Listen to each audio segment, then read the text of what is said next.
அல்ஹம்துலில்லாஹி ரப்பில் ஆலமீன்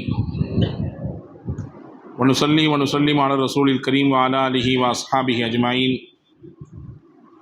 قال الله تعالى في القرآن الكريم والفرقان الحميد أعوذ بالله من الشيطان الرجيم بسم الله الرحمن الرحيم سبحان الذي أسرى بعبده ليلا من المسجد الحرام إلى المسجد الأقصى الذي باركنا حوله لنريه من آياتنا.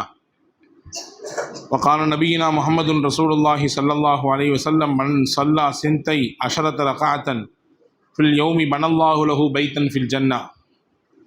وقال أيضا ما من مسلم تصيبه مصيبة فيقول ما أمره الله إنا لله وإنا إليه راجعون اللهم أجرني في مصيبتي واخلفني خيرا منها إلا أخلفه الله خيرا منها. اللهم صل على سيدنا محمد وعلى آل سيدنا محمد وأنزله المقعد المقرب عندك يوم القيامة. படைத்த அல்லாஹுவின் திருப்பெயர் போற்றி புகழ்ந்து அவனுடைய அருளையும் கருணையையும் ஆதரவு வைத்து துவங்குகிறேன். கருணை நபி முஹம்மது ரசூலுல்லாஹி ஸல்லல்லாஹு அலைஹி வஸல்லம் அவர்கள் மீதும் அன்னாரின் பாக்கியம் பொருந்திய சஹாபாக்கள், நல்லோர்கள், பெரியோர்கள், இமாம்கள், குறிப்பாக இந்த சிறப்பு மிகு இரவிலே இறை இல்லத்திலே ஒன்று கூடியிருக்கிற நம் எல்லோரின் மீதும் எல்லாம் வல்ல அல்லாஹுவின் பேரருளும் பெருங்கருணையும் எந்த நிறைவாக வந்து சேரட்டுமாக.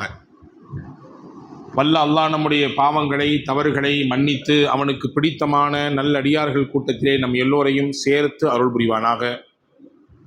வாழும் காலம் வரை நிறைந்த ஆரோக்கியத்தையும் நீண்ட வாழ்வையும் கைகால் சுகத்தையும் கடைசி வரை யாரிடத்திலும் தேவையாகாமல் கண்ணியமாக வாழ்வதையும் அல்லாஹ் உங்களுக்கும் எனக்கும் எல்லா மக்களுக்கும் நம் குடும்பத்தினர்களுக்கும் அல்லாஹ் நசீவாக்குவானாக.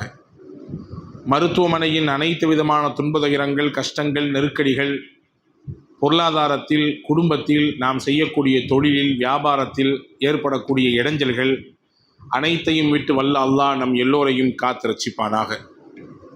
அல்லாஹுவின் திரு ஆலயமாம் காபாவையும் அன்னலம் பெருமானார் ஸல்லல்லாஹு அலைஹி வஸல்லம் அன்னவர்களுடைய புனிதமான ரவுதாவையும் புனிதத்திற்குரிய பைத்துல் முகத்தஸையும் மீண்டும் மீண்டும் ஹஜ்ஜி உம்ரா ஜியாரா செய்வதற்கு நம் எல்லோருக்கும் அல்லாஹ் நசீபை வழங்குவானாக. உலகை விட்டு நம்முடைய ஆத்மா பிரிகிற நேரத்திலே லா இலாஹ இல்லல்லாஹ் முஹம்மது ரசூலுல்லாஹ் என்ற திருக்கலிமாவோடு வல்ல அல்லாஹ் நம் எல்லோருடைய வாழ்வையும் முடிப்பானாக. நாளை நல்லோர்கள், சாலிஹின்கள், சித்திகின்கள், சுகதாக்கள் கூட்டத்திலே நம்மையும் நம்மை பெற்றவர்கள், நமக்கு கல்வி தந்தவர்கள், நம் முன்னேற்றத்திற்கு காரணமான அத்துணை மக்களையும் ஜன்னத்துல் ஃபிர்தௌஸ் என்ற உயர்ந்த சொர்க்கத்திலே அல்லாஹ் சேர்த்தல் புரிவானாக. ஆமீன் யா ரப்பல் ஆலமீன். கண்ணியத்துக்கு மரியாதைக்குரிய பெரியோர்களே, பாசத்திற்குரிய சகோதரர்களே, புனிதம் நிறைந்த இஸ்ரா மியராஜ் என்று சொல்லப்படுகிற குர்ஆன் நிரூபிக்கக்கூடிய ஒரு நன்னாளிலே, ஒரு நல்ல இரவிலே நாம் இறை இல்லத்தில் ஒன்று கூடியிருக்கிறோம். ஹஜ்ரத் இமாம் கஸ்ஸாலி ரஹ்மஹுல்லாஹ் மிகச்சிறந்த மார்க்க மேதை, பல 100 கிரந்தங்களை, மார்க்கத்தினுடைய அடிப்படையான விஷயங்களை எழுதி கொடுத்த ஒரு மகத்தான பேரறிஞர். 15 முக்கியமான இரவுகள் இருக்கிறது என்று பட்டியலிடுகிறார். பாக்கியமான இரவுகள் 15. அந்த 15 இரவுகளில் ஒரு இரவு இந்த ரஜபு மாதத்தில் வரக்கூடிய 27வது இரவு இஸ்ரா மியராஜினுடைய இரவு என்று ஹஜ்ரத் இமாம் கஸ்ஸாலி ரஹ்மஹுல்லாஹ் அவர்கள் பட்டியலிடுகிறார்கள். எனவே முதலில் நாம் இதை புரிய வேண்டும், உள்வாங்க வேண்டும். நாம் பாக்கியமான இரவில் இருக்கிறோம். சொல்லப்போனால் நபிகள் நாயகம் ஸல்லல்லாஹு அலைஹி வஸல்லம் அவர்களுடைய தனித்தன்மையை உலகத்திற்கு எடுத்து காட்டக்கூடிய, நபிகள் நாயகம் ஸல்லல்லாஹு அலைஹி வஸல்லம் மனிதர்களில் புனிதர் என்கின்ற ஒரு உயர்ந்த தத்துவத்தை, உயர்ந்த நோக்கத்தை எடுத்து காட்டக்கூடிய ஒரு அருள் பொருந்திய ஒரு நிலையை ஏற்படுத்தி கொடுத்த இரவுதான் லைலத்துல் மியராஜ். இந்த மியராஜினுடைய இரவு என்பதை நாம் இங்கே கவனத்தில் கொள்ள வேண்டும். திருக்குர்ஆனிலே பனு இஸ்ராயில் என்கின்ற ஒரு அத்தியாயம் இருக்கிறது. 15வது ஜுஸ், அதனுடைய துவக்கமே அந்த அத்தியாயம்தான். அந்த அத்தியாயத்தினுடைய முதல் வசனத்தில் அல்லாஹ் அந்த இஸ்ரா மேராஜை பற்றித்தான் பேசுகிறான். சுபஹானல்லதி அஸ்ரா பி அபிதிஹி லைலம் மினல் மஸ்ஜிதில் ஹராம் இலல் மஸ்ஜிதில் அக்ஸல்லதி பாரக்னா ஹவுலஹு லினுரியஹு மின் ஆயாத்தினா. அந்த அல்லாஹ் பரிசுத்தமானவன் தன்னுடைய அடியாரை இரவோடு இரவாக அழைத்து சென்றான். எங்கிருந்து அழைத்து சென்றான்? மஸ்ஜிதுல் ஹராமிலிருந்து மஸ்ஜிதுல் அக்ஸாவிற்கு அழைத்து சென்றான். பாரக்னா ஹவுலஹு, அந்த மஸ்ஜிதுல் அக்ஸா எப்படிப்பட்ட இடம் என்றால், பலஸ்தீனத்தில் இருக்கக்கூடிய பைத்துல் முகத்தஸ் எப்படிப்பட்ட இடம் என்றால், பாரக்னா ஹவுலஹு, அதனை சுற்றிலும் இருக்கக்கூடிய இடங்களிலே நாம் பரக்கத் செய்திருக்கிறோம். அந்த இடத்திற்கு அழைத்து சென்றான். அதற்கு பிறகு இதுவரை குர்ஆன் சொல்லக்கூடியது. இதற்கு பிறகு மஸ்ஜிதுல் அக்ஸாவிலிருந்து என்ன நடந்தது, எங்கே சென்றார்கள், எதை கண்டார்கள், என்ன பெற்றார்கள், என்ன விதமான அத்தாட்சிகளை பார்த்தார்கள் என்பதை எல்லாம் ஹதீஸ் நிரூபிக்கிறது. குர்ஆனும் ஹதீஸும் நேரடியாக நிரூபிக்கக்கூடிய ஒரு அற்புதமான பயணம் இஸ்ரா மிஅராஜ் என்ற இந்த பயணம் என்பதை நாம் கவனத்தில் கொள்ள வேண்டும். அல்லாஹ் சொல்றான், லினுரியஹு மின் ஆயாத்தினா, நம்முடைய அத்தாட்சிகளை, நம்முடைய அதிசயங்களை காண்பிக்க வேண்டும் என்பதற்காக வேண்டித்தான் இந்த பயணத்தின் ஏற்பாடு. நம்முடைய அத்தாட்சிகளை எல்லாம் நம்முடைய தூதருக்கு காண்பிக்க வேண்டும் என்பதுதான் இந்த பயணத்தினுடைய ஏற்பாடு என்று ரப்புல் ஆலமீன் அல்லாஹ் அந்த வசனத்தை முடிக்கிறான். எனவே குர்ஆனும் ஹதீஸும் உண்மைப்படுத்தக்கூடிய புனிதமான ஒரு இரவுதான் லைலத்துல் மிஅராஜ், லைலத்துல் இஸ்ரா என்ற இந்த இரவு என்பதை நாம் முதலில் உள்வாங்கிக் கொள்ள வேண்டும். அல்லாஹ் ஏன் நபிகள் நாயகம் ஸல்லல்லாஹு அலைஹி வஸல்லமை அழைத்தான்? உலகத்தில் யாருக்கும் கிடைக்கப்பெறாத வாய்ப்பை முஹம்மது ரசூலுல்லாஹ்வுக்கு அல்லாஹ் கொடுத்தான். காரணம், அவர்கள் தன்னிகரற்றவர்கள், தனித்தன்மைக்குள்ளவர்கள். 124,000 நபிமார்களை அல்லாஹ் அனுப்பினாலும் எல்லா நபிமார்களுக்கும் தலைவராக, ஆகிரும் நபியாக, காத்தமுன் நபியாக, நபிமார்களின் முத்திரையாக, நபிமார்களின் இறுதியானவராக முஹம்மது ஸல்லல்லாஹு அலைஹி வஸல்லம் அவர்களை தேர்வு செய்தார். சில நபிமார்களோடு அல்லாஹ் பேசினார். மூசா அலைஹிஸ்ஸலாம் அதற்கு உதாரணம். சில நபிமார்களுக்கு வஹியை கொடுத்து அல்லாஹ் பேசினான். இன்ன பிற நபிமார்கள் அதற்கு உதாரணம். ஆனால் நபிமார்களில் முஹம்மது ஸல்லல்லாஹு அலைஹி வஸல்லம் அவர்களை மட்டும்தான் நேரடியாக அழைத்து பார்த்து பேசி பரிசல்களை வழங்கினான், அன்பளிப்புகளை கொடுத்தான். அது முஹம்மது ரசூலுல்லாஹ்வுக்கு கிடைத்த தனித்தன்மை. இவர்கள் நபிமார்களில் தனித்துவம் மிக்கவர்கள் என்பதை அல்லாஹ் உணர்த்த நினைத்தான். இந்த உலகம் உள்ளளவும் அவர்கள் இது பற்றி பேசப்பட்டு கொண்டே இருக்க வேண்டும் என்பதை அல்லாஹ் நினைத்தான். அதற்கான வழிவகைதான் மேராஜ், லைலத்துல் இஸ்ரா. இந்த இஸ்ரா பயணத்தின் வழியாக பெருமானார் ஸல்லல்லாஹு அலைஹி வஸல்லம் அவர்களுடைய தனித்தன்மையை அல்லாஹ் உலகையே செய்தான். அன்பர்களே, பெருமானார் ஸல்லல்லாஹு அலைஹி வஸல்லம் அன்னவர்கள் சற்றேறக்குறைய மக்காவின் வாழ்க்கை நபித்துவத்திற்கு முன்னால் 40 ஆண்டுகள், நபித்துவத்திற்கு பின்னால் சற்றேறக்குறைய 13 ஆண்டுகள். இந்த 13 ஆண்டுகளில் 10 ஆண்டு தனக்கு உறுதுணையாக பக்க பலமாக இருந்தவர்கள் அபூ தாலிபும் அன்னை ஹதீஜா பிராட்டியாரும். ஹதீஜா நாயகியார், நாயகத்தினுடைய துணைவியார். அபூ தாலிப் யார்? நபி ஸல்லல்லாஹு அலைஹி வஸல்லமுடைய தகப்பனாரோடு பிறந்தவர்கள், தகப்பனாரோடு பிறந்த சகோதரர். சின்னத்தாவோ பெரியத்தாவோ வைத்துக் கொள்ளுங்கள். இந்த அபூ தாலிபும் அன்னை ஹதீஜா ரலியல்லாஹு தஆலா அன்ஹா அவர்களும் பெருமானாருக்கு அப்படி ஒரு உறுதுணை, அப்படி ஒரு ஆதரவு, அப்படி ஒரு அவர்களுடைய பயணத்தில் மிகப்பெரிய சப்போர்ட்னு வச்சுங்களேன். அபூ தாலிபின் மரணம் நபித்துவத்தின் 10ஆம் ஆண்டு நடக்கிறது. நபித்துவம் கொடுக்கப்பட்ட 10வது ஆண்டு அபூ தாலிப் இறந்து போகிறார். அவர் இருக்கும் வரை மக்காவினுடைய பெரிய பெரிய தலைவர்கள் நபிகளை நெருங்க தயங்கினார்கள், யோசித்தார்கள். சரி, பெரிய தலைவருக்கு சொந்தக்கார புள்ள மட்டுமல்ல, ஒரு மதிப்புமிக்க மனிதர் அபூ தாலிப், எல்லோருடைய பார்வையிலும் கண்ணியமாக இருந்தார், ஒப்பற்ற தலைவராக இருந்தார், மிகச்சிறந்த எல்லோரோடும் அனுசரணையோடு, பக்குவத்தோடு, மிகச்சிறந்த பண்போடு நடந்து கொண்டவர். சரி, அவருக்குன்னு ஒரு மரியாதை இருந்துச்சு. அதனால தீங்கிழைக்க வேண்டும் என்று நினைத்தவர்களும் கூட கொஞ்சம் யோசித்தார்கள் நபிகள் நாயகம் ஸல்லல்லாஹு அலைஹி வஸல்லம் அவர்களை நெருங்குவதற்கு. ஒரு கட்டத்தில் அபூ தாலிபிடத்திலே போய் எல்லாம் பேசினார்கள் மக்காவினுடைய தலைவர்கள். என்ன உங்க புள்ள இப்படி சொல்லு கேட்காம இருக்கிறாரு, எதை எடுத்தாலுமே நமக்கு ஆப்போசிட்டாவே இருக்கிறாரு, நீங்க கொஞ்சம் சொல்லக்கூடாதா, நீங்க பெரியவங்க, முக்கியமானவங்க, நம்ம ஊர்ல பெரிய தலைவர், மதிப்புமிக்க தலைவர், உங்க பேச்சுக்குன்னு மரியாதை இருக்குது மக்கள்கிட்ட, நீங்க கொஞ்சம் எடுத்து சொல்லக்கூடாதா, உங்க புள்ள தானே அவரு, என்னமோ புது கொள்கையை கொண்டு வந்துட்டு இருக்கிறாரு, மக்கள்கிட்ட அதை சொல்றாரு, அதற்குன்னு தனி கூட்டத்தை சேர்த்துட்டு இருக்கிறாரு, தனி ஒரு இயக்கமாக அவர் செயல்படுறாரு, நீங்க கொஞ்சம் சொல்லக்கூடாதா என்று நல்லது சொல்ற மாதிரி அபூ தாலிபிடத்திலே வந்து திரியேற்றி விட்டு சென்றார்கள் மக்காவினுடைய விரோதிகள். அபூ தாலிப் கூப்பிட்டு இந்த மாதிரி எல்லாம் ஊர்ல பேசிக்கிறாங்களா வாப்பா, நான் உங்களை தடுக்க நினைக்கல, உங்களுக்கு தடையிடணும் முட்டுக்கட்டையா இருக்குன்னு நினைக்கல, உங்களுடைய முன்னேற்றத்துல உங்களுடைய வளர்ச்சியில நீங்க ஏதோ ஒரு இலக்கை நிர்ணயிச்சு பயணிச்சுட்டு இருக்கிறீங்க, அதுல குறுக்கீடு செய்யணும்னு நினைக்கல.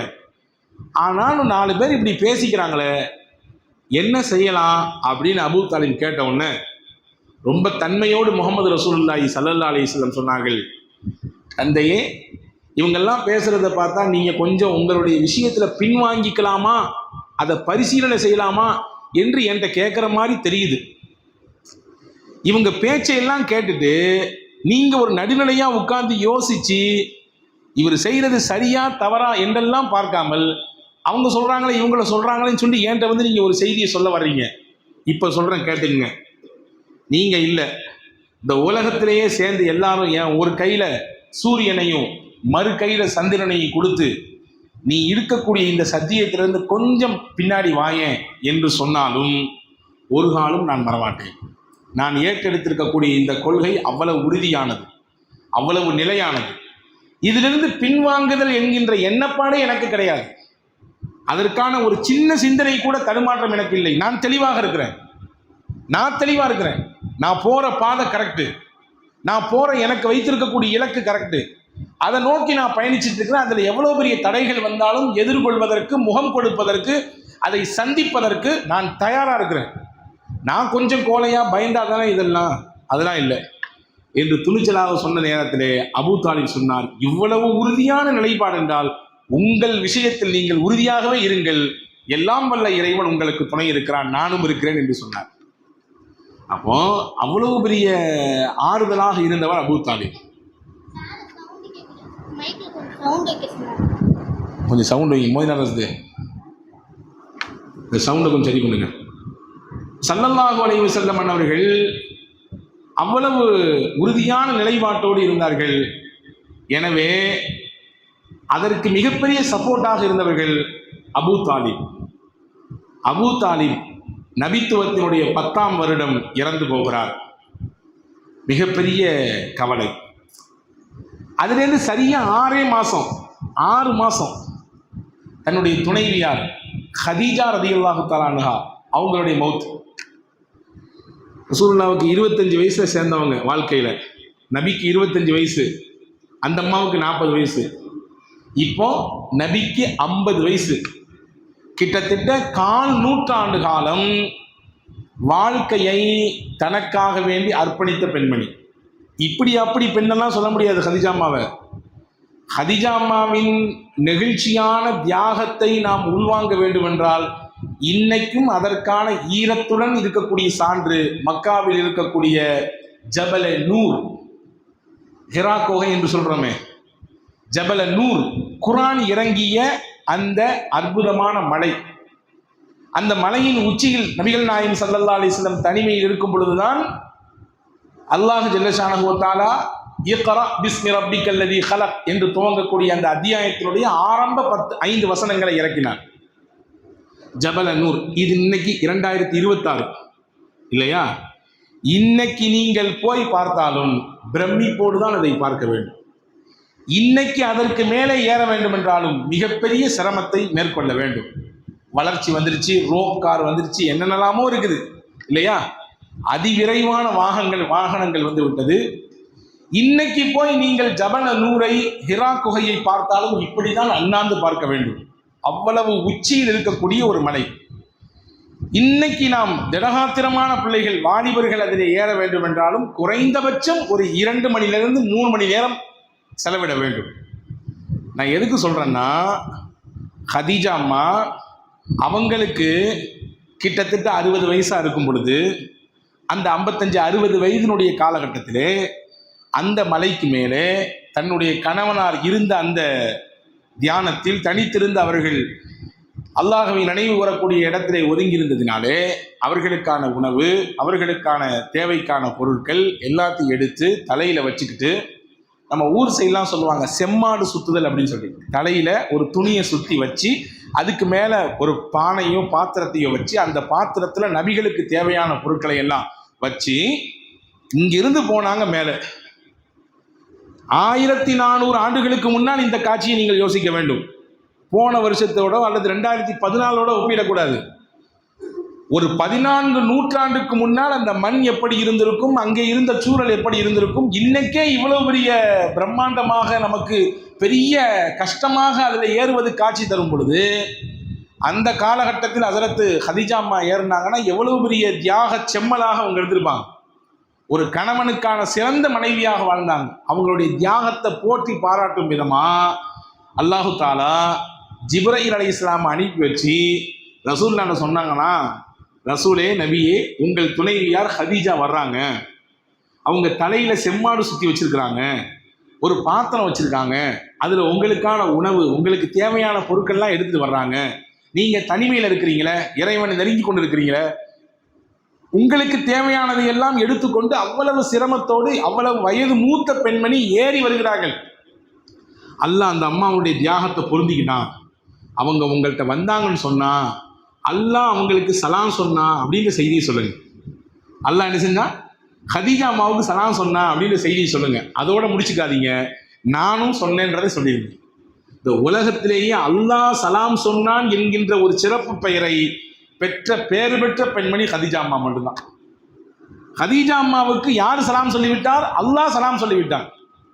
அந்த சலாத்தை எடுத்து கொண்டு வந்து நபியிடத்திலே சொன்னது யார்? ஜிப்ரீல் அலைஹிஸ்ஸலாம். ரசூலுல்லாஹ் அந்த அம்மா வந்த உடனே, அவங்க ஏறி மேலே வந்த பின்னாடி எல்லாத்தையும் இறக்கி வச்ச உடனே ஸல்லல்லாஹு அலைஹி வஸல்லம் சொன்னாங்க, ஹதீஜா அம்மா உங்களுக்கு அல்லாஹ் சலாம் சொல்லிவிட்டான், இப்போ தான் ஜிப்ரீல் வந்து சொல்லிட்டு போனாங்க அப்படின்னு சொன்ன உடனே நம்மளா இருந்தால் என்ன சொல்லியிருப்போம்? அலைக்கும் அலைஹிஸ்ஸலாம் அப்படி சொல்லியிருப்போம் தானே.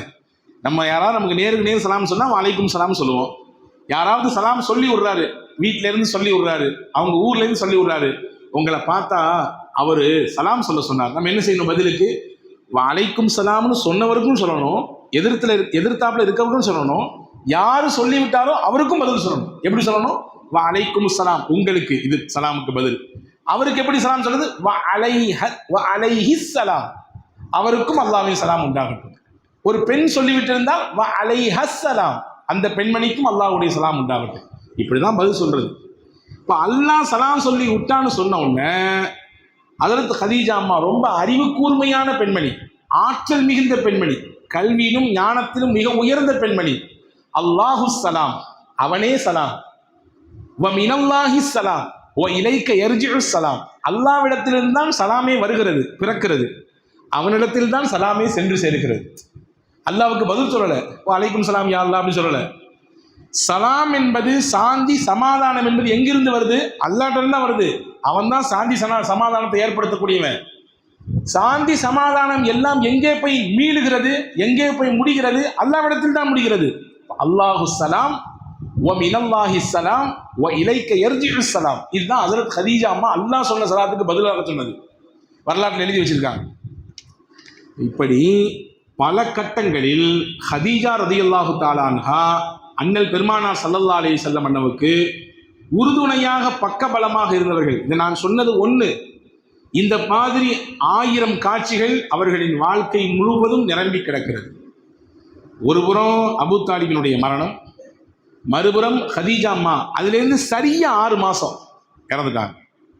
அதாவதுங்க, நமக்கு நெருக்கமானவர்களின் இழப்பின் நேரத்தில் நமக்கு வரக்கூடிய அழுத்தம் இருக்கிறது, உள்ளபடி அதை ஈடு செய்ய முடியாது. தமிழில் சொல்லுவாங்க, ஈடு செய்ய முடியாத இழப்பு, நிவர்த்தி செய்ய முடியாத அளவிற்கு உண்டான கவலை, ஆறுதல் சொன்னாலும் அந்த ஆறுதல் எல்லாம் தாண்டி நிற்கக்கூடிய வருத்தம் அப்படின்னு சொல்றாங்களா இல்லையா? இழப்பு பல நேரங்களிலே ஒருவருடைய மரணம் நமக்கு நெருக்கமானவர், அவர் நண்பராக இருக்கலாம், அல்லது நம்முடைய நெருங்கிய உறவினராக இருக்கலாம், அல்லது நமக்கு துணையாக இருந்த கணவனாகவோ அல்லது மனைவியாகவோ இருக்கலாம். எந்த ரூபத்தில் இருந்தாலும் சரிதான், நமக்கு நெருக்கமானவர்களின் மரணம் நம்மை என்னவோ செய்துவிடும். மிகப்பெரிய கவலையிலும் ஆழ்ந்த துயரத்திலும் நம்மளை ஆழ்த்திவிடும். ரசூலுல்லாவுக்கு ஒரு பிள்ளை பிறந்துச்சு. அந்த பிள்ளைக்கு பேர் இப்ராஹிம் பேர் வச்சாங்க. ரசூலுல்லாஹ் தன்னுடைய மகனுக்கெல்லாம் எப்படி பேர் வச்சிருக்காங்கன்னு பாருங்க. ஒரு பிள்ளைக்கு இப்ராஹிம் பேர் வச்சாங்க. என்ன காரணம்? இப்ராஹிம் அலைஹிஸ்ஸலாம் தாதா, எல்லாத்துக்கும் மூத்த, அவங்களுடைய குடும்பத்திலேயே முன்னால் இருக்கக்கூடிய மூத்த முன்னோர்களில் ஒருவர். இப்ராஹிம் பேர் வச்சாங்க. இன்னொரு பிள்ளைக்கு தன்னுடைய அப்பாவுடைய பேரை வச்சாங்க, அப்துல்லான்னு வச்சாங்க. தன்னுடைய தகப்பனார் பெயர் என்னவோ அதை வைத்தார்கள். நம்முடைய முன்னோர்களுக்கெல்லாம் அந்த பழக்கம் இருக்குது தெரியுமா? இதுக்கு முன்னாடி உள்ள ஜென்ரேஷனோடய அந்த பழக்கம் இருக்குது. வீட்டில் 3 குழந்தை பிறந்தா ஒரு குழந்தைக்கு அத்தாவுடைய பேர் வைப்பாங்க. பெரும்பாலும் வைப்பது பழக்கம். எல்லா ஊர்களையும் அந்த வழக்கம் இருந்தது. ஆனால் இன்னைக்கு அப்படியே அதனுடைய ரூட் கொஞ்சம் மாறிடுச்சு. வேற நவீன பெயர்களை வைத்துக் கொள்வோம், இப்படியே பழைய பெயரை வைத்து என்ன செய்யறது அப்படின்னு சொல்லி ரசூலுல்லாஹ் தன்னுடைய மகனுக்கு பெயராக தேர்வு செய்தது இப்ராஹிம் வச்சாங்க. இன்னொரு பிள்ளைக்கு அப்துல்லான்னு வச்சாங்க.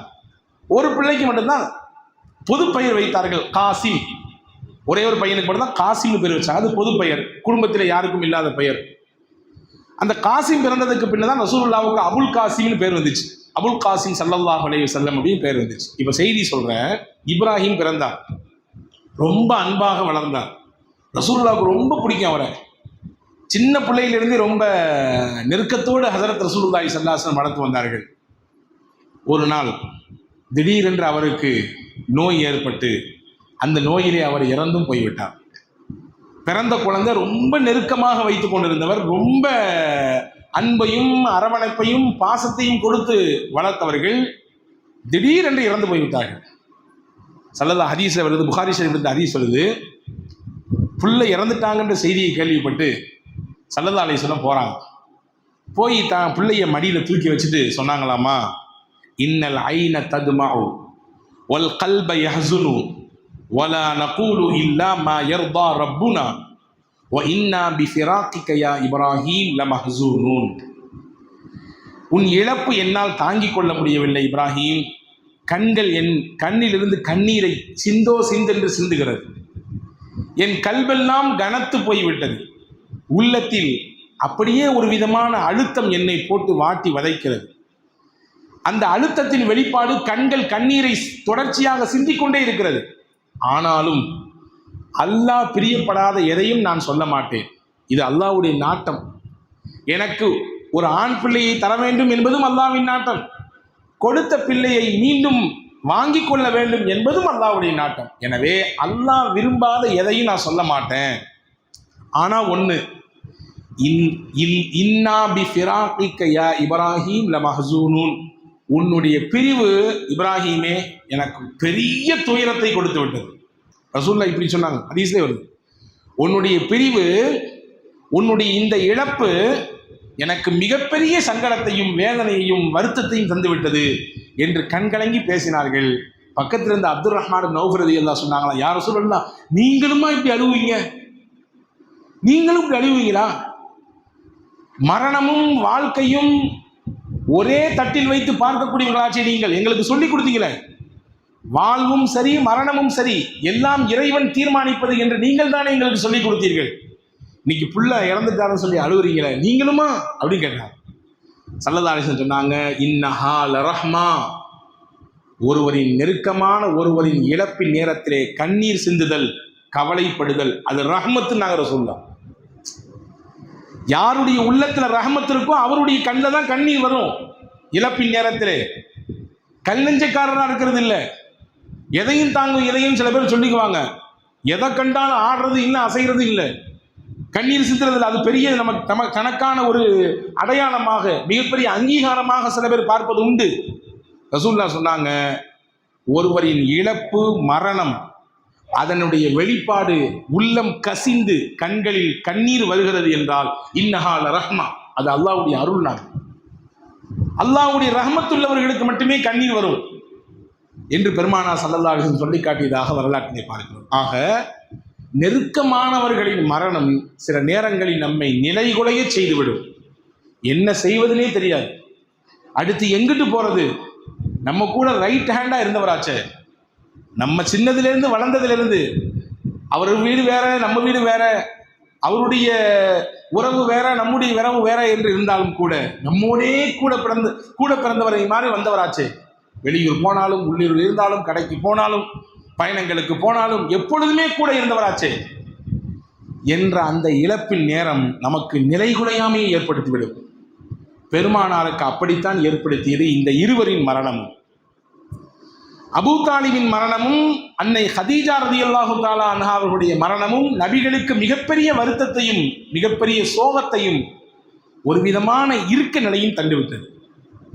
ஸல்லல்லாஹு அலைஹி வஸல்லம் திரும்புகிற நேரமெல்லாம் முகம் அப்படி வாடி போய் இருப்பதை சஹாபாக்கள் பார்த்தாங்க. ரசூலுல்லாவுடைய முகம் வாடி போய் இருந்ததுனால அந்த வருடத்திற்கு பெயரே வரலாற்றிலே ஆமுல் ஹுசுன், கவலையின் ஆண்டு என்று வரலாறு பதிவு செய்கிறது. ரசூலுல்லாவுக்கு கவலை ஏற்பட்டதுனால அந்த வருஷத்துக்கே பெயர் வைத்தாங்க வரலாற்று ஆசிரியர்கள் ஆமுல் ஹுசுன், அது கவலையின் ஆண்டு. காரணம், அந்த ஒரே ஆண்டிலே ரசூலுல்லாவுக்கு அடுத்தடுத்த கவலைகள், கஷ்டங்கள், சிரமங்கள், மன வேதனைகள் ஏற்பட்டதினாலே அது கவலையின் ஆண்டு. அடுத்த அந்த வருஷத்தில் தான் தாயிஃப் நகரத்திற்கு பெருமானார் போனார்கள். சரி, இங்கே இழப்பு, ஊர்லையும் யாரும் பெருசாக ஏற்றுக்கிற மாதிரி தெரியல, அங்கே போய் எடுத்து வைக்கலாம்னு சொன்னால் அங்கேயும் அடி, துரத்தி விட்டார்கள், விரட்டி விட்டார்கள், கல்லால் சொல்லால் என்னென்னவெல்லாம் செய்ய முடியுமோ ஹஜ்ரத் ரசூலுல்லாவுக்கு மொத்தமாக திருப்பி கொடுத்து இரத்த கலரையோடு திருப்பி அனுப்பினார்கள். இப்போ திரும்பின இடமெல்லாம் பெருமானாருக்கு சோகமும் கஷ்டமும் நெருக்கடிகளும் மட்டுமே மிச்சமாக நிற்கிறது. ஒன்றை நாம் உள்வாங்கிக் கொள்ள வேண்டும், நெருக்கடிகளும் கஷ்டங்களும் மட்டுமே வாழ்க்கை என்பது கிடையாது. நெருக்கடிகளும் கஷ்டங்களும் மட்டுமே வாழ்க்கை கிடையாது. இழப்புகளும் சோதனைகளும் மட்டுமே வாழ்க்கை கிடையாது. அதிலிருந்து அல்லாஹ் மிகப்பெரிய ஒரு விசாலத்தை நமக்கு தருவான். நமக்கான மிகச்சிறந்த எதிர்காலத்தை அல்லாஹ் கட்டமைத்து கொடுப்பான். ஆனால் கொஞ்சம் பொறுமையாக இருக்க வேண்டும், அவ்வளவுதான். அல்லாஹ் இந்த 3 நிகழ்ச்சி தொடர்ச்சியாக நடந்ததினால்தான் நபிகளை ஆசுவாசப்படுத்த, சமாதானப்படுத்த, அவர்களுக்கு மிகச்சிறந்த ஒரு நிலையை ஏற்படுத்தி கொடுத்த பயணம்தான் இஸ்ரா மிஅராஜ். கவலையோடும் துன்பத்தோடும் மிகப்பெரிய வருத்தத்தோடும் இருந்த நபிகளுக்கு 2 இழப்பு. மறுபுறம் மார்க்கத்தை எடுத்து சொல்ல போனால் அங்கே அடி உதை, விரட்டி அனுப்புதல், சிறுவர்களை கொண்டு கல்லை விட்டு எரியுதல், அதுவரை நபிகளின் வரலாற்றில் நடக்காத விஷயம். பெரியவர்கள் பேசியிருக்கிறார்கள், சட்டையான, அதாவது ரசூலுல்லாவை காதல் கேட்க முடியாத வார்த்தைகளால் கூட பேசியிருக்கிறார்கள். ஆனால் சின்ன பிள்ளைகிட்ட கையை கல்லை கொடுத்து அடிங்கடா, விரட்டுங்கடா அப்படின்ற மாதிரியான நிகழ்ச்சியெல்லாம் நபியினுடைய வாழ்க்கை நடந்ததில்லை அத்தனை ஆண்டு கால வரலாற்றிலே. இதையெல்லாம் புதுசாக பார்க்குறாங்க. இதனால் மன உளைச்சல். பெருமானா ஸல்லல்லாஹு அலைஹி வஸல்லமுக்கு அந்த ஆறுதலை தரும் விதமாகத்தான் வல்ல அல்லாஹ் இந்த இஸ்ரா மிஅராஜ் என்கின்ற பயணத்தை அல்லாஹ் ஏற்படுத்தி தந்தான். நான் ஆரம்பத்தில் சொன்னதை போன்று கொஞ்சம் நம்முடைய வலிகளையும் வேதனைகளையும் நெருக்கடிகளையும் தாங்கிக் கொண்டால் போதுமானது. அல்லாஹ் மிகச்சிறந்த எதிர்காலத்தை நமக்கு கண்ணுக்கு முன்னால் காட்டுவான். 10 மாதம் தாய் பிள்ளையை சுமக்கிறார். வலி மிகுந்த காலம்தான், வேதனை மிகுந்த காலம்தான். அவள் பிரியப்பட்டது எதுவுமே நடக்காது. பிரியப்பட்ட எதையுமே சாப்பிட முடியாது. நினைத்ததை போன்று உறங்கக்கூட முடியாது. இப்படி திரும்பினால் பிள்ளைக்கு பாதிப்பு ஏற்பட்டுமோ, அப்படி திரும்பினால் பிள்ளைக்கு பாதிப்பு ஏற்பட்டுமோ என்று பார்த்து பார்த்து தன் உறக்கத்தையும் கூட தியாகம் செய்யக்கூடிய நெருக்கடிகளை தரக்கூடியதுதான் அந்த பிள்ளையை சுமக்கக்கூடிய காலம். கஷ்டம்தான், வலிதான். ஆனால் பிள்ளை பெற்ற பின்னாடி அந்த பிள்ளையை பார்த்த உடனே எல்லாத்தையும் மறந்துடுறான் இல்லையா? அந்த பிள்ளை வளர்ந்து தன் தாயின் முகத்தை பார்த்து ஒரு சிரிப்பு சிரித்தவுடன், தன் தாயை பார்த்து அம்மா என்று சொன்னவுடன் பட்ட சிரமங்கள் எல்லாம் காத்தோடு காத்தாய் பறந்து போகிறது இல்லையா? முதல்ல முடக்கி வச்சிருக்கோம் வியாபாரத்தில், அது ஒரு குறிப்பிட்ட லெவலுக்கு எழுந்து வர்றவடே கஷ்டம்தான், நெருக்கடி தான், எந்திரிக்க விட மாட்டாங்க, சுற்றி இருக்கிறவங்க நம்மளை முன்னேற விட மாட்டாங்க. எப்படா முட்டுக்கட்டை போடலாம் இவரை தடுக்கிறதுக்கு, புதுசாக இந்த ஃபீல்டுக்குள்ளே வந்திருக்கிறாரு, இவரை எப்படி உடச்சி விடலாம், இவரை எப்படி கண்கலங்க வைக்கலாம் என்றெல்லாம் யோசிப்பார்கள். சிரமம்தான். தாக்கு பிடித்து அல்லாஹ்வின் மீது நம்பிக்கையோடு நிலைத்து நின்றால் முடக்கிய முதல் லாபமாக வரும்பொழுது நமக்கு மகிழ்ச்சியை தருகிறது இல்லையா? கடினமான பயிற்சி, கண் விழிப்பு, சில பல தியாகங்கள் படிக்கும் காலங்களிலே, கல்லூரி காலங்களாகட்டும் அல்லது பள்ளியினுடைய காலங்களாகட்டும், கடின முயற்சியும் கடினமான படிப்பும் சில நேரங்களில் சில இழப்புகளையும் சில தியாகங்களையும் செய்வது கஷ்டமாக தான் இருக்கும். ஆனால் அந்த படிப்பிற்கு பிறகு, பட்டங்கள் பெற்றதற்கு பிறகு, நமக்கான உத்தியோகத்திலே போய் அமர்வும் நேரத்திலே நமக்கு ஏற்படுகிற மகிழ்ச்சி இருக்கிறதே ஈடு இணை இல்லாதது. வாழ்க்கையில் சில நேரங்களில் சில கஷ்டங்களும் நெருக்கடிகளும் வரத்தான், அதில் கொஞ்சம் சபரோடு இருக்க வேண்டும். இருந்தால் நிச்சயமாக அல்லாஹ் ஒரு சிறந்த எதிர்காலத்தை தருவான் என்பதை இந்த இஸ்லாம் மிஅராஜிலிருந்து நாம் எடுக்கக்கூடிய முதல் பாடம். ஸெய்த் இப்னு அர்கம்னு ஒரு சஹாபி இருந்தார். அந்த சஹாபி ரசூலுல்லாஹ்ட்ட வந்து சொன்னாங்க, யா ரசூலுல்லாஹ், எனக்கு பார்வையில் குறைபாடு இருக்குது, தெளிவாக பார்வை தெரியறதில்ல, ஒரு கட்டத்தில் எனக்கு மொத்த பார்வையுமே பறிபோயிருமோன்னு பயமாக இருக்குது. அதனால் இப்போ நான் உங்கள்கிட்ட வந்து வேண்டி நிற்கிறேன், என்னுடைய பார்வை குணமாகணும், சரியாகணும், இந்த பிரச்சனை நீங்கணும் அப்படின்னு சொன்னாங்க. ஸல்லல்லாஹு அலைஹி வஸல்லம் சொன்னாங்க, வஸ்பிர் வஹ்தசிப், ஸெய்த், அல்லாஹ் கொடுத்த சோதனை இது, கொஞ்சம் நீ பொறுத்துரு, இதனுடைய நன்மை என்னவோ அதை அல்லாஹ்விடத்தில் ஆதரவை, நிச்சயம் அல்லாஹ் கைவிட மாட்டான், யாரையும் கைவிட மாட்டான். நம்பிக்கை இதில் 100% இருந்தால் நிச்சயம் நம்மை கைவிட மாட்டான். நிறைய உதாரணத்தில் அனுபவபூர்வமாக சொல்ல முடியும். ஆனால் நீங்கள் என்ன பார்த்தா எங்களை விட பெரிய வயசா உங்களுக்கு அனுபவம் சொல்கிறதுக்கு அப்படின்னு கேட்கலாம். ஆனால் இருக்கிறது, உங்கள் வயது எனக்கு இல்லைதான் சத்தியம், ஆனால் வயதில் குறைவானவன் தான். சில சின்ன அனுபவங்கள் எனக்கு இருக்கிறது. நம்பிக்கை இருந்தால், 100% நம்பிக்கை இருந்தால், அல்லாஹ் நம்மை ஒரு பொழுதும் கைவிட மாட்டான் என்கின்ற உறுதியான நிலைப்பாடு இருந்தால் எல்லாத்திலையும் நம்ம நிற்கலாம், நிச்சயம் அல்லாஹ் கொடுக்கும். சொன்னாங்க, பொறுமையாரி கொஞ்சம் உறுதியான நிலை போட்டு அல்லாஹ்விடத்தில் நன்மை ஆதரவை. நம்ம என்ன செய்வோம் தெரியுமா? இழப்பின் சமயத்தில் தான் நம்பிக்கை இழப்போம், இழப்பின் சமயத்தில் தான் நம்பிக்கை இழப்பு. போச்சு, எல்லாம் போச்சு, பட்டதெல்லாம் போச்சு, சிரமப்பட்டதெல்லாம் போச்சு, முதலெல்லாம் போச்சு. நம்மளை நாமே புலம்பிக்குவோம் அல்லது வேற யார்கிட்டையாவது புலம்புவோம். இந்த ரெண்டுமே செய்யக்கூடாது. நம்மளை நாமேவும் புலம்பிக்கக்கூடாது, வேற யார்ட்டையும் புலம்பிக்கக்கூடாது. நீங்கள் புலம்புற இடம் ஒன்று அல்லாஹ் மட்டும்தான் இருக்கும். அல்லாஹ்விடத்தில் மட்டும்தான் உங்களுடைய புலம்பல்களை வைக்க வேண்டும்.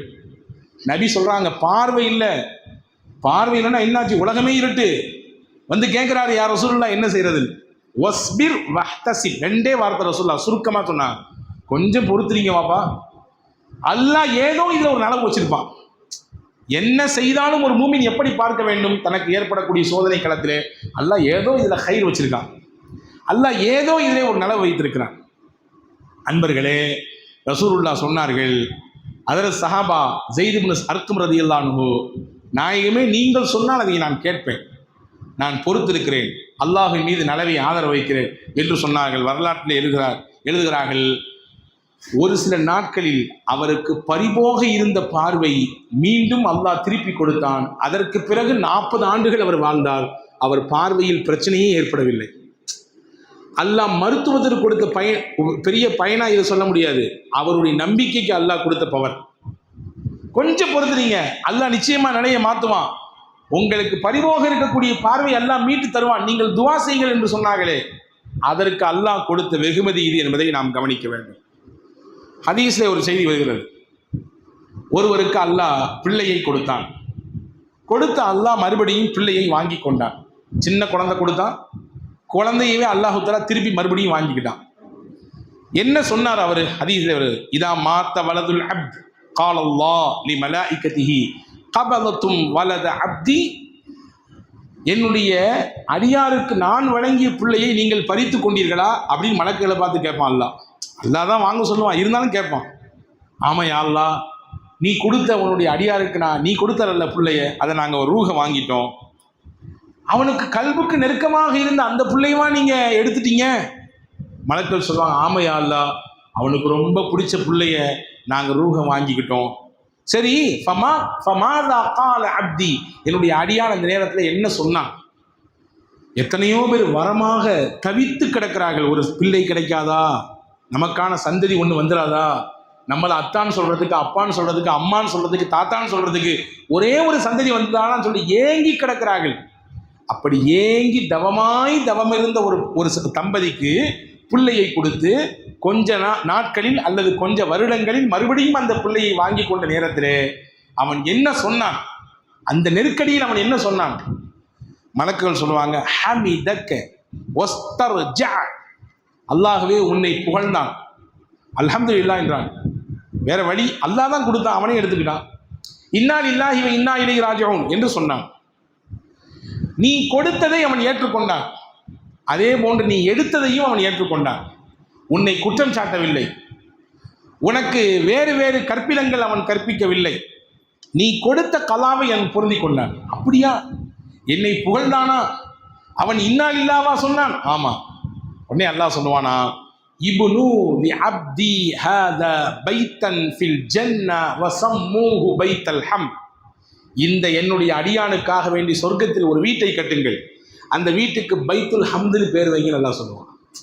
அந்த நெருக்கடியிலையும் சோதனையிலையும் கஷ்டத்திலையும் இழப்புலையும் என்னைய மறக்காம என்னை புகழ்ந்தானல்ல, என்னுடைய கதிரை ஏத்துக்கிட்டானல்ல, அதனால ஒரு வீட்டை கட்டுங்க, அந்த வீட்டுக்கு அல்லாஹ்வின் புகழுக்குரிய வீடு என்று பெயர் வையுங்கள் என்று அல்லாஹ் சொல்வதாக நபிகள் நாயகம் ஸல்லல்லாஹு அலைஹி வஸல்லம் அவர்கள் சொன்னார். அன்பர்களே, நெருக்கடிகளும் சோதனைகளும் வாழ்க்கையில் அப்படியே நீடிக்கப் போவது இல்லை. எல்லாம் ஒரு காலம், மாறி மாறித்தான் வாழ்க்கை.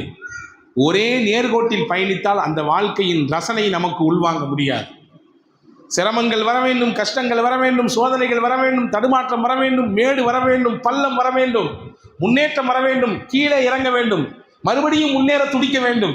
இதெல்லாம் இருந்தால்தான் வாழ்க்கை ஒரு ரசனையான பாதையிலே பயணிக்க முடியும். எல்லாம் ஒரே மாதிரி இருக்குது, எப்போதுமே சிரிச்சுக்கிட்டே இருக்கிறோம், எப்போதுமே ஒரே மாதிரி போய்கிட்டு இருக்குது, அது ரசனை மிக்க வாழ்வாக இருக்காது. எனவே எப்படி நமக்கு மகிழ்ச்சி வரும் பொழுது, லாபம் வரும் பொழுது நமக்கு முகம் பொலிவோடு இருக்கிறதோ, அப்படியே நமக்கு நஷ்டம் வரும் பொழுதும், சோதனை வரும் பொழுதும், நெருக்கடிகள் வரும் பொழுதும், கஷ்டங்கள் வரும் பொழுதும் அல்லாஹ் இதை நீக்கி கொடுப்பான்.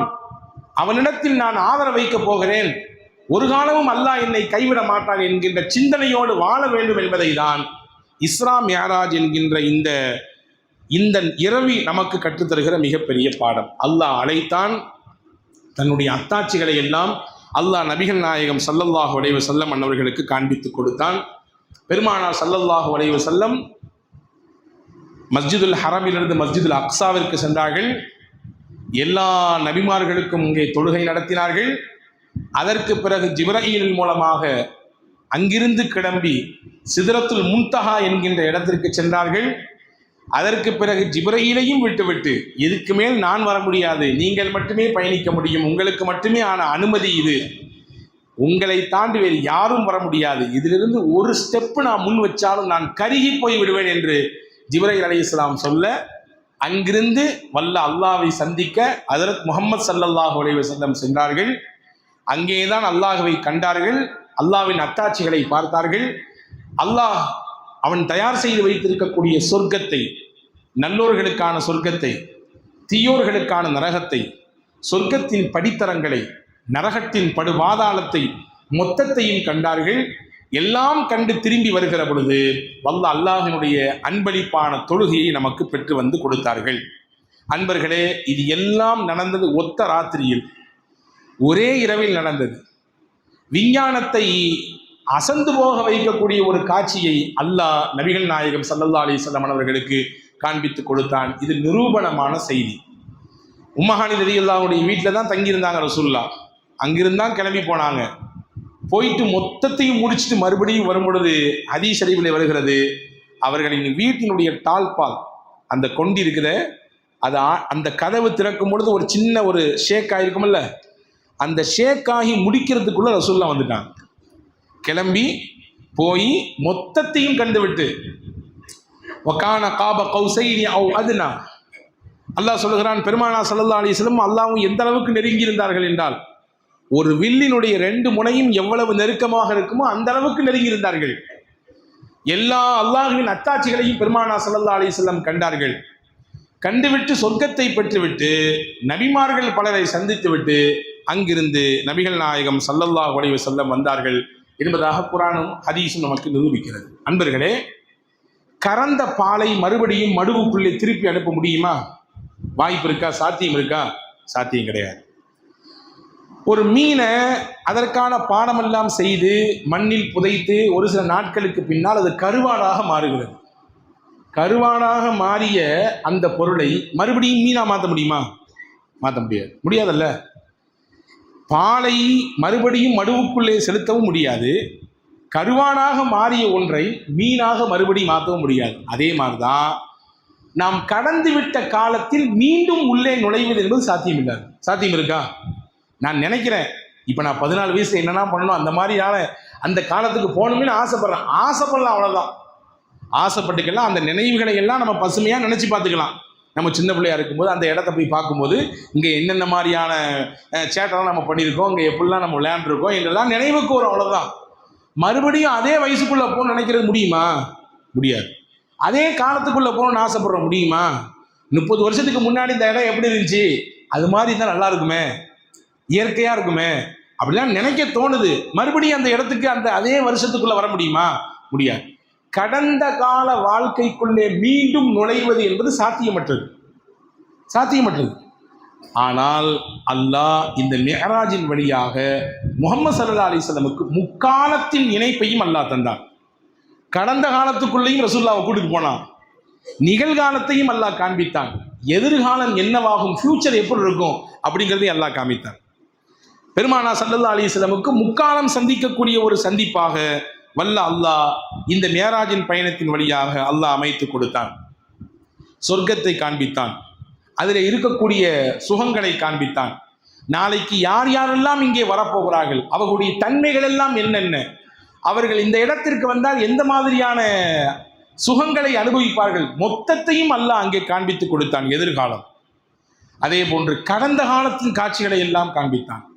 நபிமார்களை சந்திக்க செய்தான், முன்னால் வாழ்ந்த நபிமார்களை அல்லாஹ் சந்திக்க செய்தான். பெருமானா ஸல்லல்லாஹு அலைஹி வஸல்லம் இந்த மிஅராஜ் பயணத்திலே ஆதம் அலைஹிஸ்ஸலாமை சந்தித்தார்கள், இப்ராஹிம் நபியை சந்தித்தார்கள், மூசா அலைஹிஸ்ஸலாமை சந்தித்தார்கள், ஜக்கரியா நபியை சந்தித்தார்கள், யஹ்யா அலைஹிஸ்ஸலாமை சந்தித்தார்கள், இத்ரீஸ் அலைஹிஸ்ஸலாமை சந்தித்தார்கள், யூசுப் அலைஹிஸ்ஸலாமை சந்தித்தார்கள், இன்னும் எக்கச்சக்கமான நபிமார்களை பார்த்தார்கள். அவர்களை பார்க்க வைப்பதன் மூலமாக கடந்த காலத்திற்குள்ளே நபிகள் நாயகம் ஸல்லல்லாஹு அலைஹி வஸல்லமை கொண்டு போய்விட்டு மறுபடியும் அல்லாஹ் வருகிறார்.